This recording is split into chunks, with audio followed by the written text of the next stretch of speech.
সোনার মদিনা বাইতুল্লাহর গিলাফ ধরে লাফাইক বলল তাদের কপাল কত ভালো। কিন্তু আল্লাহ সবাইকে যাওয়ার তৌফিক অন্তরে, কিন্তু মদিনা আমার অন্তরে, আমার অন্তর জুড়ে মদিনা ছেড়ে, আমার অন্তর জুড়ে মদিনা ছেড়ে।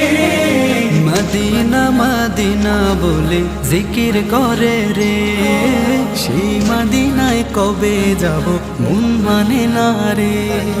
মদিনা মদিনা বলে জিকির করে রে, ওই মদিনায় কবে যাব মন মানে না রে।